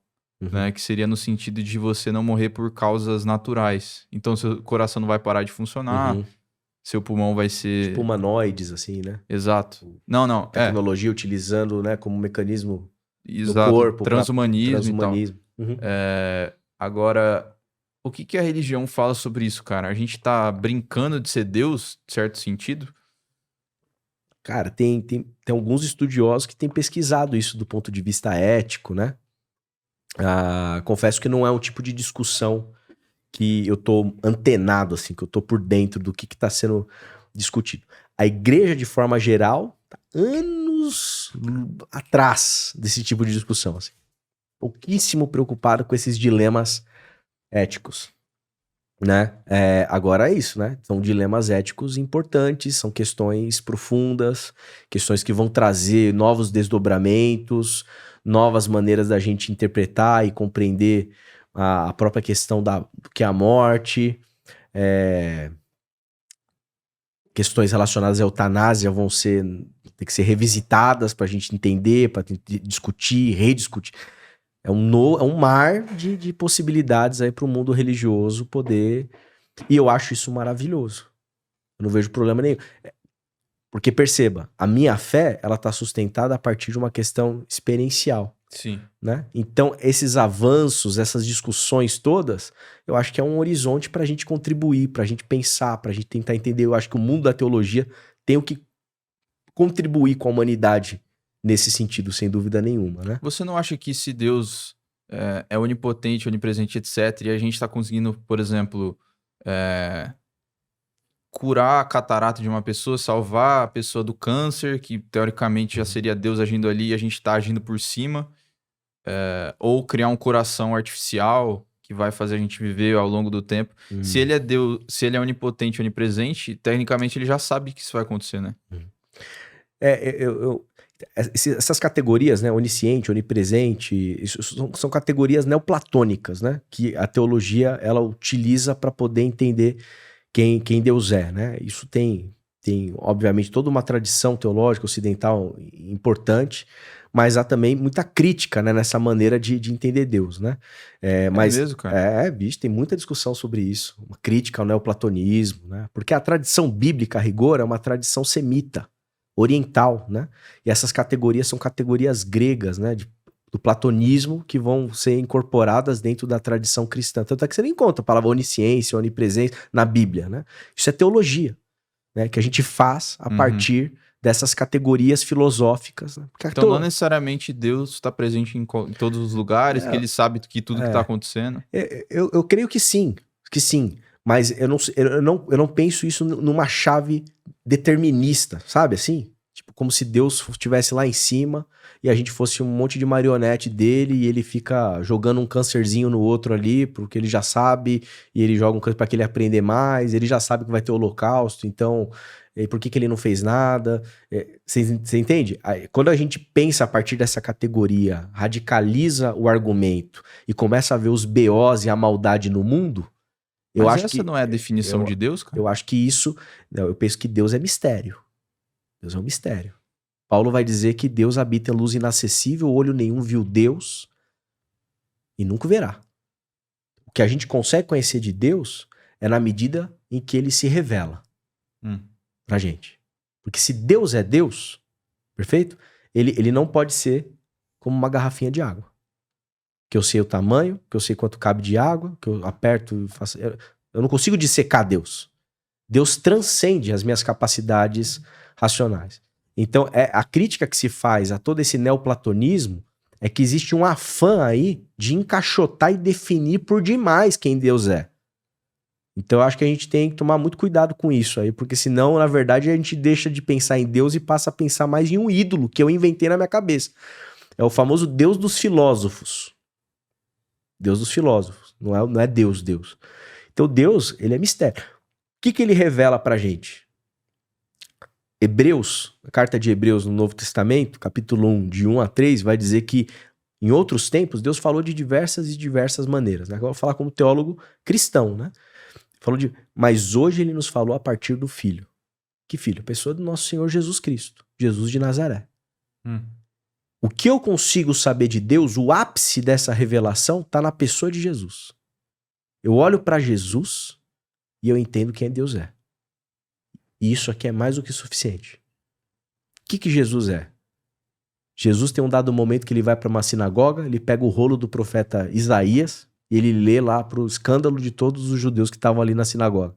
Ele diz assim: o Espírito do Senhor está sobre mim para anunciar boas novas aos pobres, cura aos cegos, libertação aos presos e o ano da graça do Senhor. Ou seja, para a manifestação da graça de Deus em relação aos empobrecidos, aos injustiçados, aos marginalizados, a esses cegos, esses mancos, essas pessoas que eram vistas como malditas, para anunciar boa notícia para eles, para anunciar boa notícia a esses presos políticos, porque Roma prendia muita gente lá na Galileia, e Jesus está dizendo assim, olha, esses caras aqui, eu tenho boa notícia para eles. Então tem todo um desdobramento social e político dessa boa nova aqui. Então quem que Deus é? Deus, ele é alguém que está preocupado com a dor e com o sofrimento humano. Então, para mim, quando eu penso que a humanidade, de alguma maneira, está caminhando para poder colocar um coração em quem não tem um coração, eu acho que tem algo da graça divina nesse processo. Né? É claro que tem outros problemas aí, né? Quem que pode pagar por isso? Por essa tecnologia, né? Então tem todo um dilema econômico aqui também, absolutamente perverso aí, né? Que a gente precisa também desmembrar ele, né? Porque o pobre lá, coitado, ele vai continuar morrendo durante muitas décadas, né? Até que ele possa ter acesso a algum tipo de tecnologia como essa. Agora, de todo modo, eu acho que esse avanço tecnológico, acho que a vacina, a capacidade que a gente tem de viver com mais qualidade de vida, né, os medicamentos, os tratamentos médicos, o avanço científico, eu vejo para mim a graça de Deus aí totalmente atuando nesse processo, né? Então, toda vez que eu... Por esse sentido faz realmente sentido o que você tá falando, cara. Exatamente. Então, para mim, Deus é isso. Deus não tá lá no céu, lá olhando e falando assim, vamos ver o que vai acontecer aqui. Quero que aconteça isso, quero que aconteça isso. Eu não vejo ele fazendo essa microgestão do universo. Eu creio que Deus é um mistério. É um mistério atuando no mundo, sabe? Essa graça, sabe, que tá manifesta. Eu gosto de um termo que o Leonardo Boff usa, ele fala que do panenteísmo, né? Ele faz uma crítica, né, ali na verdade, a ideia de panteísmo, né? A ideia de panteísmo é a ideia de que essa mesa é Deus. Sim, tudo é Deus. Tudo é Deus, né? E tem um outro extremo oposto que Deus é o Deus transcendente, né? Essa é a hiperimanência, digamos assim, né? Deus é a mesa, e tem também uma que Deus está longe. Deus, aquela ideia meio que Deus deu corda no universo e foi embora, né? Uhum. Deus é tão transcendente que... O Leonardo, ele fala uma coisa muito bonita, ele fala que Deus está em tudo. Ele não é a mesa, mas ele está na mesa. Tem átomos aqui que estão compondo, tem uma força que está ligando e conectando isso tudo. Então o mistério de Deus está aqui. O mistério de Deus está em nós. O mistério de Deus está em tudo. E aí ele usa um conceito assim que não é nem transcendência nem imanência, é transparência. Deus é transparente, entende? Calma aí. Então, e isso nos leva para um lugar muito mais bonito em termos teológicos do que essa lógica neoplatônica, essa teologia sistemática que define Deus com 3 palavras, etc. e tal. Aqui a gente vai para um caminho muito mais da espiritualidade, que é o que mais me apetece, assim, em termos teológicos. Você é o primeiro cristão, cara, que não acredita nesse Deus, eu acho, que eu conversei. Não, mas tem muita gente que... Não muita gente, acho que tem pouca gente, mas que vai para esse tipo de reflexão, né? Sim. Mas eu acho que é importante, porque eu acho que a gente corre muito risco, sabe? De transformar Deus no autor do mal, né? São conceitos, às vezes, de soberania divina, são conceitos, às vezes, tão radicais que parece que a pessoa tá tentando defender Deus. Então... Porque, na minha opinião, cara, que no caso entra o paradoxo lá de Epicuro. De Epicuro, né? Isso meio que, se Deus é onipotente, onipresente, etc., e lá tem todo o paradoxo e tal, não faz sentido, né? Deus ser bom por essa linha. É isso que eu tô falando. Isso é um complicômetro. É um dilema, talvez. A questão do problema do mal, alguns dizem que é o maior dilema filosófico que a gente tem, como humanidade. Assim. O maior dilema.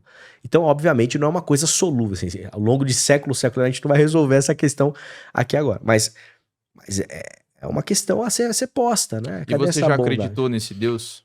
Já, com certeza. Dessa forma, assim, determinista, fatalista, sabe? Eu já acreditei já E o que te fez questionar em relação a isso? Cara, quando você começa a se deparar com a maldade humana, entendeu? Maldade humana, a maldade humana e o sofrimento humano. A vida pastoral desconstruiu por completo esse Deus.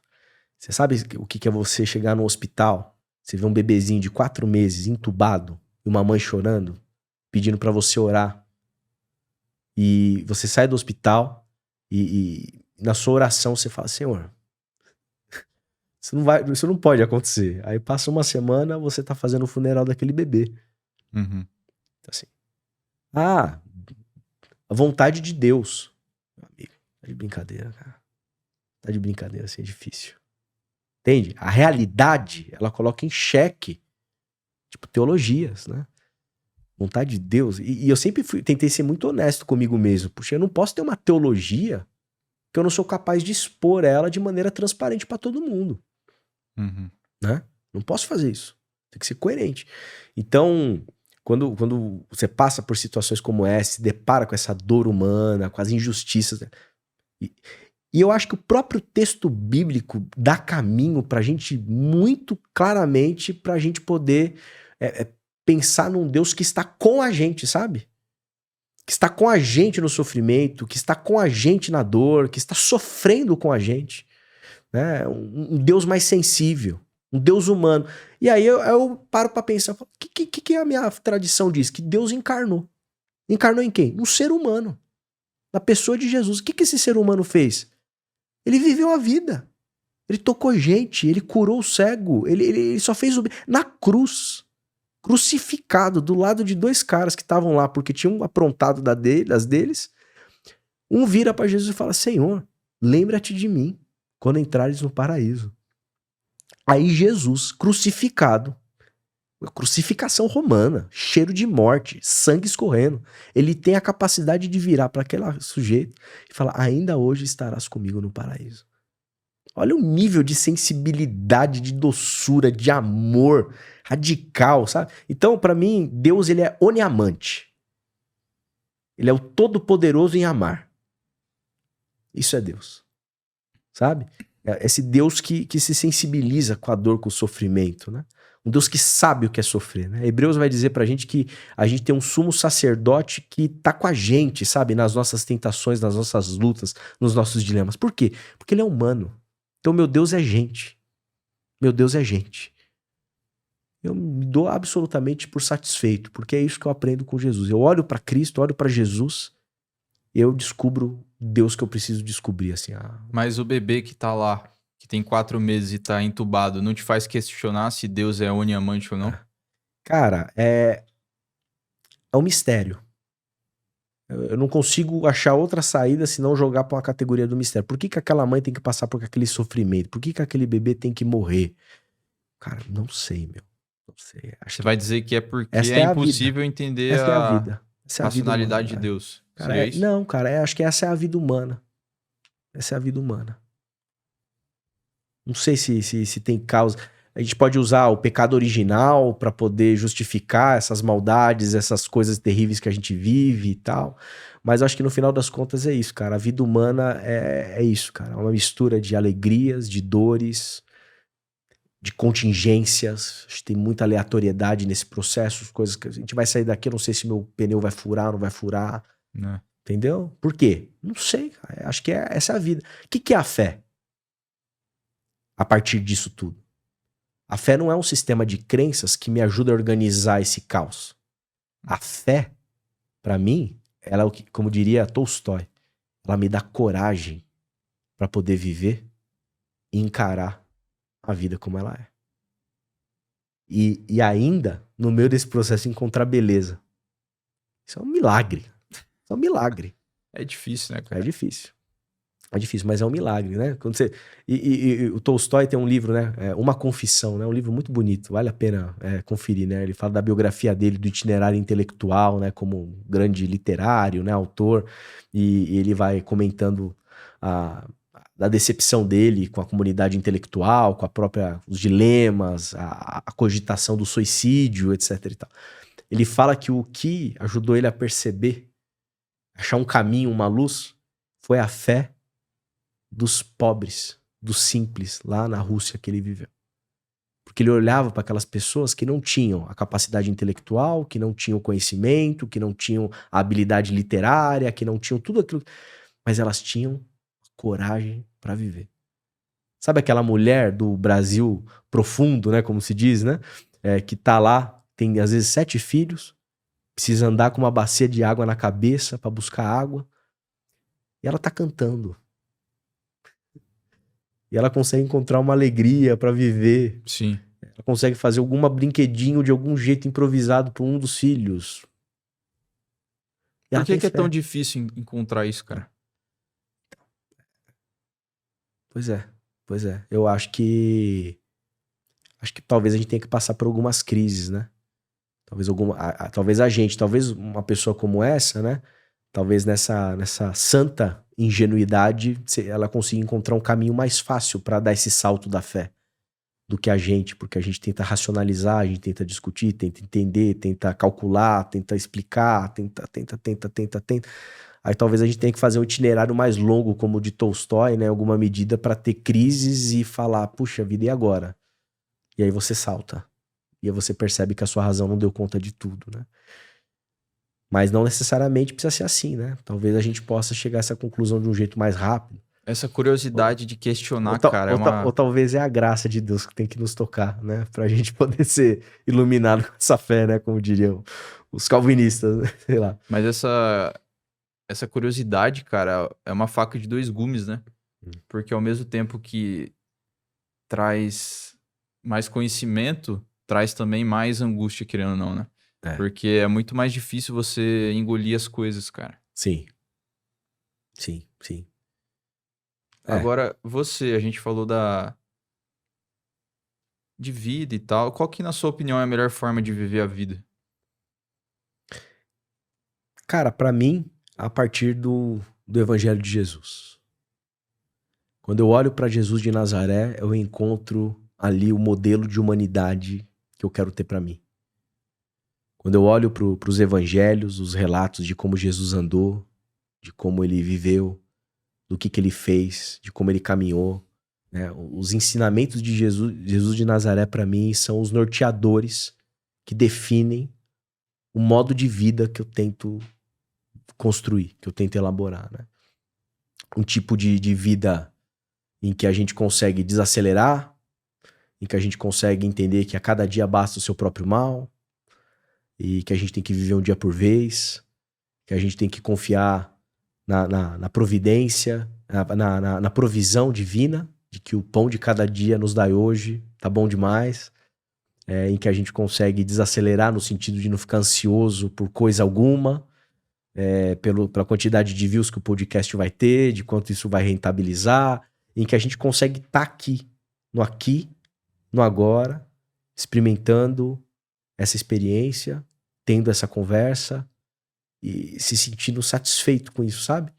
Então eu acho que esse estilo do evangelho que Jesus ensina, né, à luz dos evangelhos, eu acho que é um estilo de vida, um jeito de viver, eu acho que bonito, um jeito de viver profundo, de um modo contemplativo, em que a gente consegue encontrar beleza na existência, beleza na vida, em que a gente se torna mais sensível, em que a gente consegue chorar com, a gente consegue sorrir com, a gente consegue, enfim, caminhar com coragem pela existência. Então, assim, se eu fosse tentar definir para você, eu acho que eu iria mais ou menos por aí, né? Eu costumo dizer o seguinte, que é olhar para Jesus e não se apaixonar por ele, praticamente impossível, né?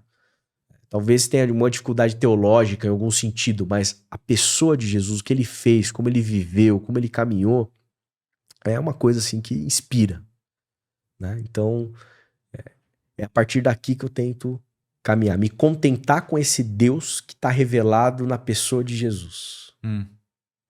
Para mim isso é suficiente, né? E lidar com todos os mistérios da existência e caminhar, atravessá-los pela fé. Isso por si só já te faz ter a sensação de que você tá vivendo a vida da melhor forma? Isso me faz ter a sensação que eu tô vivendo a vida da melhor forma. Na medida em que eu cresço, né? Porque é uma caminhada, né? Não tô querendo romantizar, né? Isso, né? Que você olha Jesus, lê lá e fala assim, vou viver isso aí de boa. Não é de boa, né? Não é de boa. né? A pressão, né? Todos os tipos de pressão que a gente sofre dentro do nosso tempo, do nosso mundo, né? São enormes, né? Mas eu acho que ali a gente tem um modelo. Ali a gente tem um jeito de ser. Né? Um modus operandi do ser humano ali. E me parece o modelo adequado para todos nós, assim. Você acha que tem alguma prova de que Deus existe? Eu acho que não, né? Não tem prova que Deus existe, né? Eu acho que... Pra você, assim, Porque Deus não é um objeto, né, científico que eu testo, né? Sim. Então, embora tenham, né, as provas, né, ali que a gente chega ali com Tomás de Aquino, As né? vias, As vias, as 5 vias, etc, né? Que ali a gente consegue chegar até ali mais ou menos o Deus dos filósofos, né? Uma ideia de um motor imóvel, né? Que deu, né? Esse tipo de coisa, né? Agora, eu acho que essa questão da existência de Deus, eu acho que passa novamente por essa experiência. Esse lugar da experiência, esse lugar da Transcende fé. a razão. Transcende a razão, sem dúvida. É algo supra-racional, né? Não é irracional. Supra-racional. Tá para além da razão, né? E a gente vai nessa busca, vai tentando entender, e aí, inclusive, racionalmente vai tentando elaborar isso, né? Mas em um lugar limítrofe, assim, né? No crer e não crer, né? Porque não é uma coisa, novamente, né? Que você tateia, assim, que você pega, né? Então, é uma experiência de fé, né? Uma experiência que faz você caminhar com coragem pela vida, né? Tem um quadro, né? O Paul Tillich, ele fala num texto dele, chama Coragem de Ser. E ele descreve um quadro, né? Uma obra pintada da época da Reforma, que são 3 cavaleiros. Você tem um cavaleiro humano, né? Um cavalo, né? Cavalgando. Do lado direito você tem a morte cavalgando em outro cavalo, né? Tipo uma foice, né? E do outro lado você tem o demônio cavalgando também, né? Então imagina, né? Você Um do lado esquerdo e um do do lado direito. direito. E você tá no meio ali, do lado você tem a morte, do outro lado você tem um demônio cavalgando ao teu lado. Sim. O que é a fé? A fé é você cavalgar do lado da morte, do outro lado do demônio e continuar cavalgando. Isso é foda, cara. Isso é fé. Isso é fé. Então é isso. Então eu tô do lado de um bebê que morreu com 4 meses, do outro lado de um neném que eu apresentei na igreja que acabou de nascer, minha filhinha. Um morreu, outro nasceu. Cara, com o passar da nossa vida... segue com fé. Com o passar da nossa vida, a gente vai... Que nem você já disse que você acreditou naquele Deus onisciente, onipotente, etc. E hoje você acredita num Deus misterioso. Você acha que pode acontecer com você de você perder a sua fé? Sei lá, algum parente seu acaba falecendo, você se desaponta com Deus e tudo muda? Não. Porque a minha fé, ela tá enraizada, ela tá sustentada a partir de um lugar experiencial, existencial, entende? Então, o que tá esse fundamento? Tá em algo experimentado. Algo experimentado. Entende? Então, não é um sistema de crenças meramente que eu posso colocar em xeque, pensar de outro jeito, elaborar, reelaborar, etc. E tal, né? É uma coisa visceral. Tá fora da sua escolha? Não, acho que não. Acho que a minha escolha tá junto nesse processo, né? Eu sou um ente nesse processo, né? Experimentando essa fé. Então, não me parece que tem a ver com meramente escolha. Acho que crenças você escolhe, sabe? Esse sistema de crença, esse neoplatonismo, aqui tem uma limitação, aqui não tem, isso aqui eu consigo aproveitar, isso aqui é difícil aproveitar, enfim, você consegue discutir, elaborar, argumentar e pensar racionalmente. Eu acho que a fé é outro tipo de coisa, ela tá Interessante, cara. é outro lugar, não é o lugar da crença, né? Existem alguns teólogos que fazem essa diferença de maneira bem categórica, né? Harvey Cox, um teólogo batista, muito bom, ele fala que crença é uma coisa, fé é outra coisa. O Peter Berg, que eu já citei aqui, ele faz a mesma coisa. E eu acho que esse caminho é o caminho mais frutífero, né? Pra gente poder pensar a religião, né? Do jeito que ela deve ser, de uma maneira mais saudável, acho que talvez hoje, e como já foi em outros tempos também, né? Mas é o caminho de entender o caminho da fé, da experiência. Porque independente de como a ciência ela se mostre, o que ela diz, ela pode descobrir que existe marciano. Não tô falando de um sistema de crença, eu tô falando de uma fé experimentada. Tô falando de uma dimensão existencial da minha vida, que não tá sustentada no fato de Deus ter criado o mundo em 7 dias literais, de 24 horas. Isso não tem a ver. Então, eu acho que pensar a fé assim é você dar subsídio para ela poder ser cada dia mais robusta, né, para a humanidade e fazer um bem para a humanidade, né, perceber espiritualidade na vida, né, discutir. E aí entra no caso no evangelho lá, né?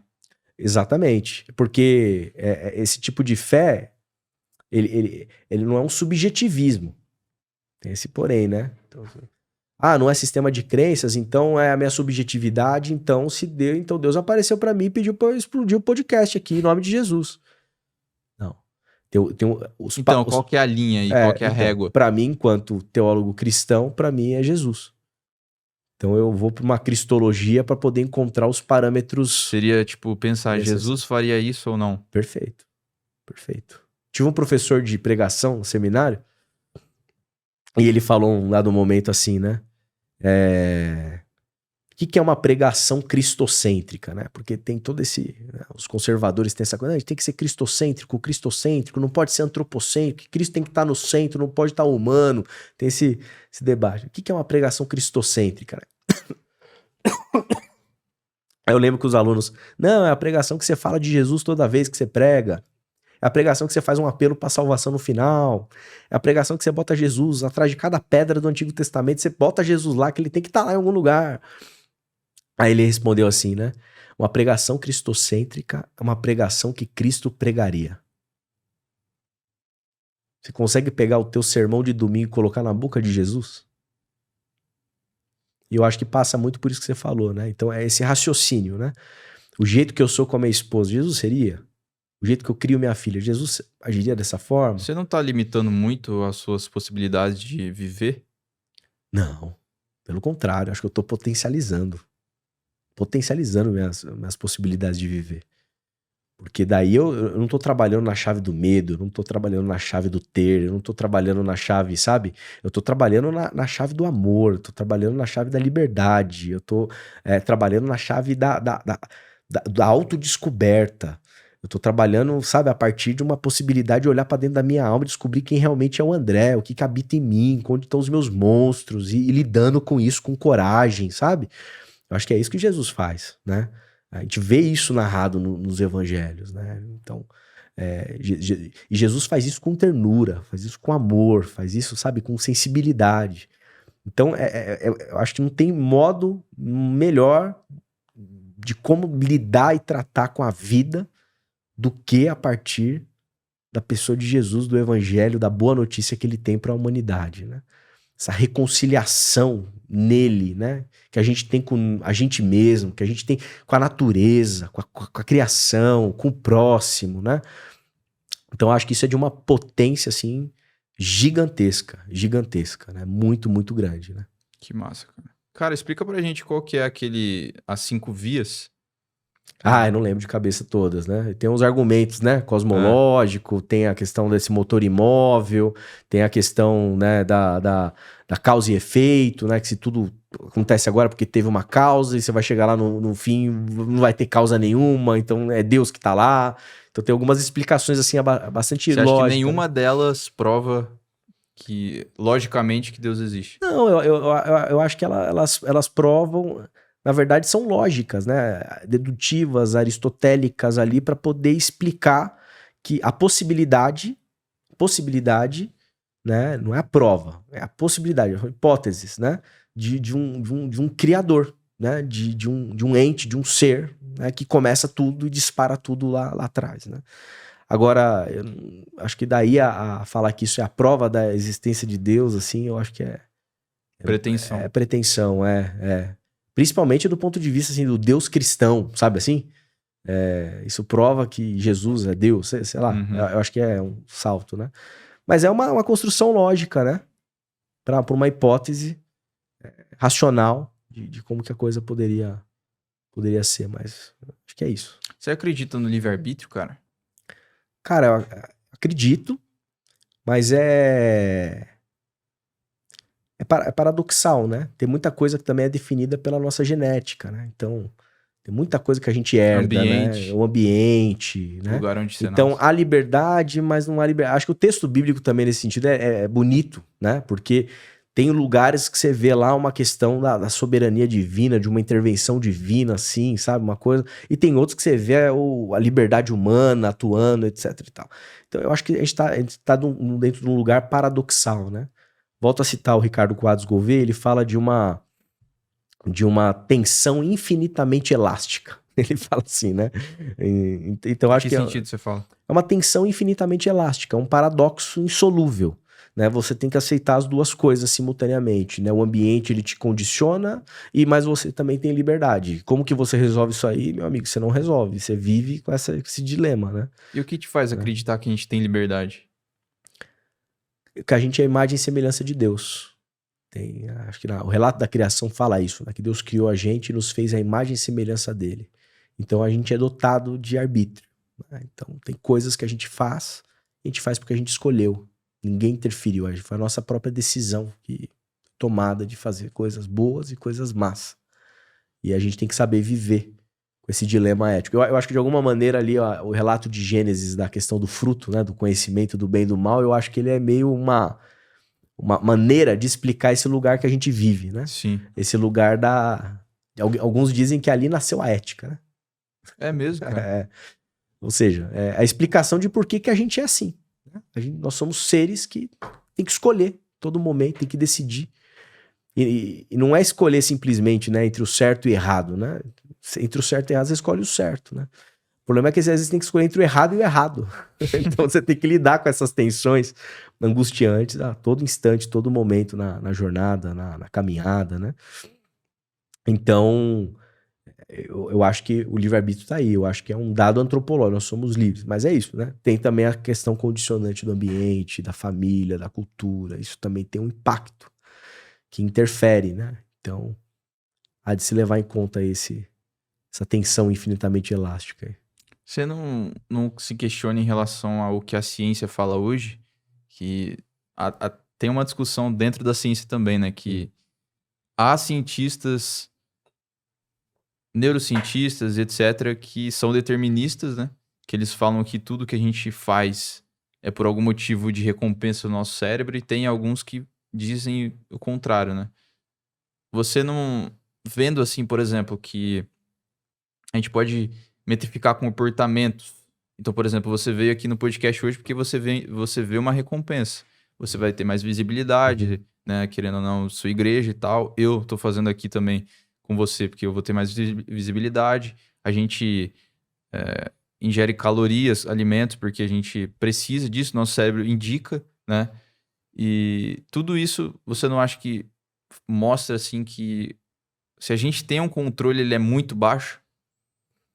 Eu acho que isso coloca um pouco a gente no nosso lugar, né? De achar que a gente é absolutamente livre, né? Isso que eu tô falando, né? Acho que são coisas que a neurociência, né? Esse mundo comportamental, tecnológico comportamental que está sendo utilizado, né? E a gente vê ele sendo utilizado com eficácia, né? Em relação à população, né? A capacidade que os algoritmos têm, né? A capacidade que as mídias sociais têm de mapear o comportamento humano. Eu acho que tem... Sem dúvida nenhuma, eles devem ter algoritmos e tecnologia o suficiente à luz de tudo que já foi coletado, de tudo que já foi postado, de todo like que já foi dado. Eu acho que aí eles estão tem na mão uma ferramenta assim monstruosa, muito potente, né? E muito, novamente, eficaz. Agora, eu penso que a fé... Né? Esse caminho, eu acho que é um caminho também de emancipação também desse lugar, né? De contenção, de tentativa de não se submeter a esse tipo de lógica. Eu acho que é possível resistir a isso. Né? E dar passos cada dia mais conscientes à luz da sua própria liberdade. Né? Tem um versículo bíblico que foi muito mal usado, né? Que se Cristo vos libertar, verdadeiramente sereis livres. Né?